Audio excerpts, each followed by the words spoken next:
कभी सोचा है हमारा मन कितनी बार दूसरों की जिंदगी देखकर बेचैन हो जाता है?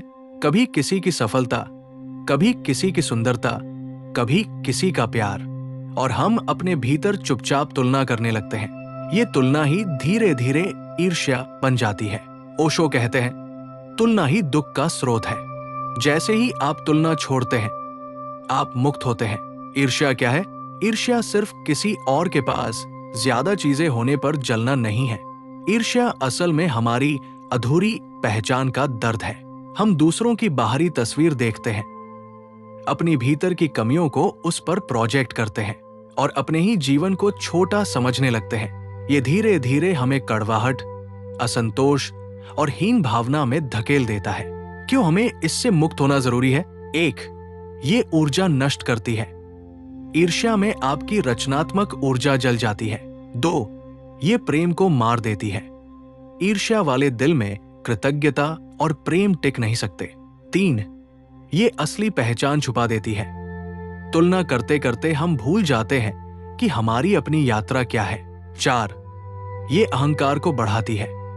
ईर्ष्या में हम या तो खुद को श्रेष्ठ मानने लगते हैं या नीचा। दोनों ही अहंकार के खेल हैं। ओशो की दृष्टि जागरूकता ही उपचार है। ओशो कहते हैं, ईर्ष्या को दबाओ मत, उसे देखो।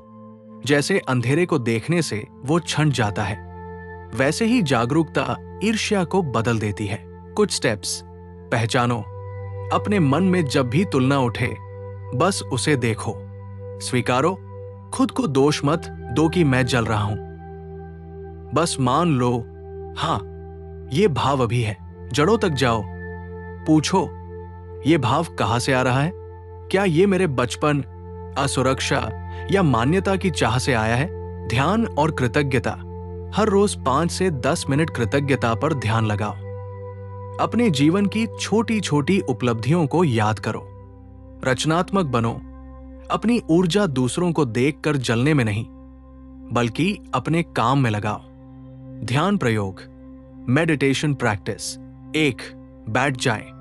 शांत जगह पर आराम से बैठें। 2. सांस पर ध्यान दें। 3-4 गहरी सांस लें। 3. विजुलाइज करें। जिस व्यक्ति से आप ईर्ष्या करते हैं उसकी छवि लाएं। 4. महसूस करें। अपने भीतर उठती भावना को महसूस करें, उसे अच्छा बुरा कहे बिना देखें। 5.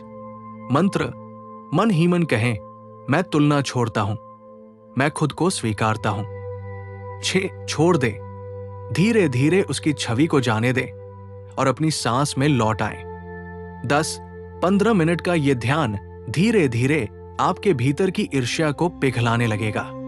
नई शुरुआत। ईर्ष्या को पहचानना ही उसका पहला अंत है। जैसे ही आप तुलना छोड़ते हैं, अपने आप को स्वीकारते हैं, आप पाएंगे कि वही ऊर्जा अब करुणा और प्रेम में बदल रही है। आपको दूसरों की सफलता में खुशी महसूस होगी और आपकी अपनी रचनात्मकता सहज रूप से बढ़ेगी। प्रिय मित्रों, इस चौथे दिन ईर्ष्या से मुक्ति में हमारा काम बस इतना है कि हर बार तुलना उठे, एक पल ठहर कर उसे देखें, उस पर ध्यान दें। उस क्षण में आप ईर्ष्या से मुक्त हो रहे होंगे। ओशो कहते हैं, अपने आप को बिना तुलना के स्वीकारना ही असली ध्यान है। आइए इस ध्यान को अपने जीवन में उतारें।